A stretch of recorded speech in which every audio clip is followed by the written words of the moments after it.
The Spook Who Sat by the Door by Sam Greenlee. Chapter 5. Freeman saw his Dahomey queen at least once a week. She told him of the interview with the agent, but he did not want to switch whores and complicate things. Finding a mistress among Black Washington society promised to be tedious, unrewarding, and a potential threat to his carefully worked out cover. His girl, Joy, came to Washington almost monthly, and twice she met him in New York Midtown hotels, since he would not reveal his soul hole even to her. Late one spring evening, they were lying in his bed in Washington. They had eaten a seafood dinner in a restaurant not far from his apartment, just north of the junction of the Anacostia and Potomac rivers. They had been seated by the kitchen as usual. Later, they had listened to Sonny Stitt in a small jazz club just off U Street in the heart of the big Washington ghetto. They made love when they returned, but had not slept, and lay silently sipping scotch and smoking, listening to the music of a late-night jazz session from the transistor radio, which stood on the bed table. Joy arose to one elbow and gazed into Freeman's face. "Dan, I think it's time to have a talk about the two of us. This kind of thing can't go on forever. It's time I started thinking about a home, family, security." "Okay," he said. "Let's get married." "Dan, you know I'd love to marry you, have your children, but this part of you, your bitterness, your preoccupation with the race thing, it frightens me, shuts me out. I feel threatened." Freeman sat up in bed and looked at Joy in some surprise. "But why should you feel threatened? Hell, the way I feel don't even threaten Whitey." "Dan, how much longer are you going to stick with this job? You haven't had a promotion in 4 years, and you're the only Negro officer they have." "Once I prove myself, they'll recruit more Negroes. I'm certain of it. We can't all join the demonstrations. Some of us have to quietly try to make integration work." "Are you going to prove yourself by taking a bunch of bored housewives on guided tours?" They were on shaky ground, and Freeman had to be careful. Joy knew him too well, and one false move, a statement which didn't ring true, and he might expose himself. He arose, walked to the dresser to light a cigarette, regarding her in the mirror as he did so. "I'm hoping I can move into something else soon, something more substantial." He returned to the bed, sat on its edge, and lit a cigarette for her. "If I left now, before they began hiring other Negroes, I'd always think I'd given up. It's not easy continuing with this job, but it's little enough sacrifice for the cause of integration." "Baby, I'm sorry, but I can't sacrifice my life for a cause. I admire the way you feel, but I fought too hard to get out of the slums, and you continue to identify with the slum people you left behind." "I never left them behind." She placed her hand on his knee and smiled gently. "Honey, whether you admit it or not, the day you left Chicago for college, you left the block and the people on it. Besides, what's wrong with wanting to live in a decent neighborhood, to want the best for our kids?" "Who do you think pays for those nice things if not the people we ought to be helping because no one ever gave them a chance to help themselves? Joy, have you forgotten you came off them same streets? Except for your college degree, those people are just like you." "Not me, baby. I left all that behind me. All those hot, stinky rooms, those streets full of ghosts, junkies, whores, pimps, conmen, the crooked cops, the phony fornicating preachers, and the smells, garbage, stale sweat, stale beer, reefers, rind and funk, that bad hand-me-down meat from the white supermarket, the price hiked up in 2 minutes this side of turning a buzzard's stomach. I've had that shit, and going back won't change things." "Somebody has to try and change things." "You can't change Whitey. He needs things just the way they are, like a junkie needs shit. Whitey's hooked with messing with niggas and you want them to go cold turkey. It's not going to happen. We can be happy, Dan. We can be anything we want." "Whitey won't let you be what you want to be. They'll put you in a pigeonhole marked nigger. How can I be happy that way? There's no way I can spin a middle-class cocoon thick enough for them not to penetrate any time they choose. Even if I could, what about the rest?" "We have our own lives to live." "I can't live in this country like an animal. I'm a man." He was restlessly pacing the room. She leaned toward him, the sheet falling away from her breast, and he had a moment of panic looking at her, knowing that he might lose her. You don't have to live like an animal. If you must really spite whites, do it by succeeding. You can do more for your people by offering them an example to follow them than burying yourself in that building across that river. You mean hire myself out for a higher price to sit by a more impressive door?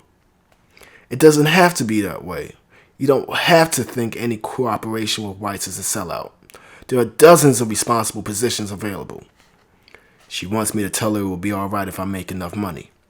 A man ought to be able to protect his woman, make her feel secure. But how long will it take for her to hate me as a man once I've traded in my balls?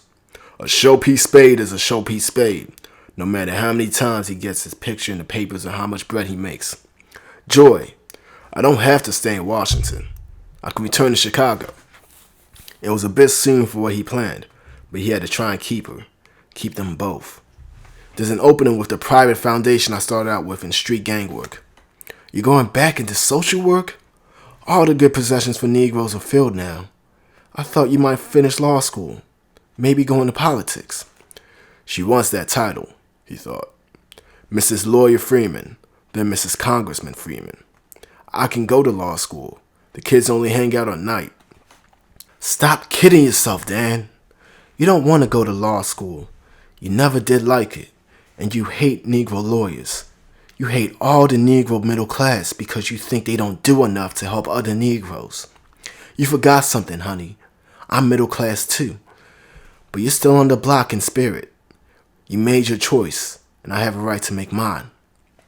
He looked at her, but she dropped her head and stared morosely at the glowing tip of his cigarette, its smoke lightly veiling her face. Yes, he said softly. You have. I'm not coming to Washington anymore. I'm going to get married. He picked up his drink and took a sip. The ice had melted and it was weak, watery, and warm. The doctor or the lawyer? The doctor, she answered. He drew a deep breath, let it out slowly. Seems like a nice cat. He thought of her never being his again, and thrust the thought from his mind. He listened to the radio, Miles Davis playing a ballad. It didn't help. It was from a record Joy had given him as a present. How many other things had she given to him in their years together? How much of her was a part of him? Suddenly, he was afraid she would cry. I'm sorry, Dan, but I'm not getting any younger and...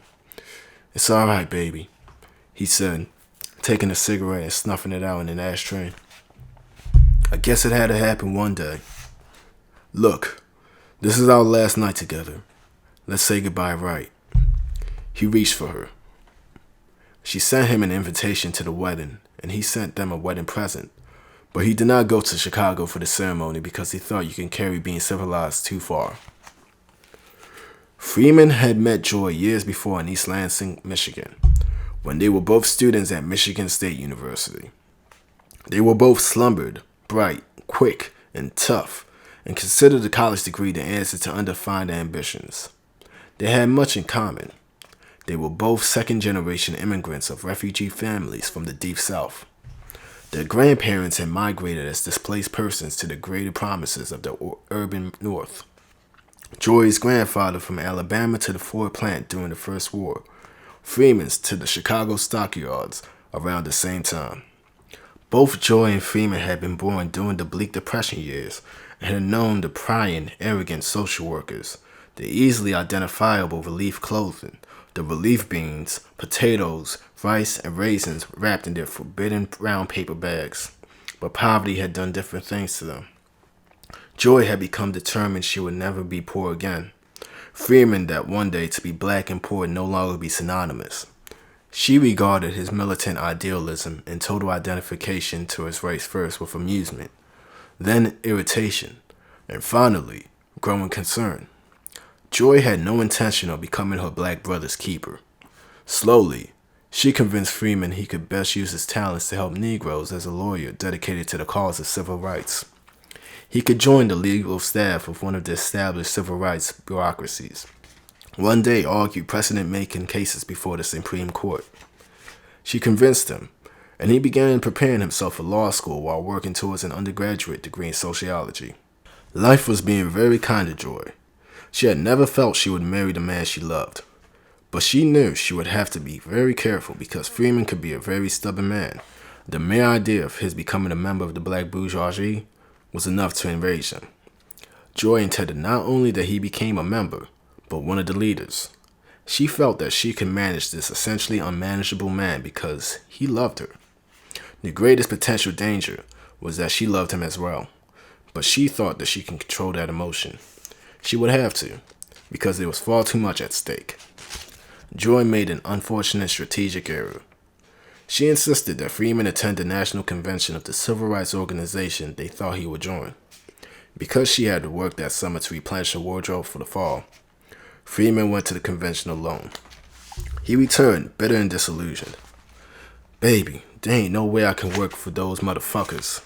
They don't give a damn about any niggas except themselves, and they don't really think of themselves as niggas. You ought to hear the way they talk about people like us. Like, white people don't really have much to do with the scene.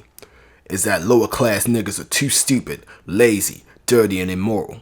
If they weren't around, all them dirty, cocked-headed niggas with their African and down-home ways, why, everything would be swinging for the swinging black bourgeois bureaucrats, the high yellow wives, the spoiled brat kids, and the white liberal mistresses. Integration? Shit! The definition of integration is to have their kids the only niggas in a white private school, the wives with a well-paying job in an otherwise all-white firm, and balling white chicks looking for some African kicks. And look at what they're trying to do. When did you ever see them raising hell with a lily white union so that people like your father can get a job they're qualified for? Or to try to get those so-called building inspectors to get their jobs so people in the slums can live a little better, or get involved with any kind of nigga that wasn't just like themselves?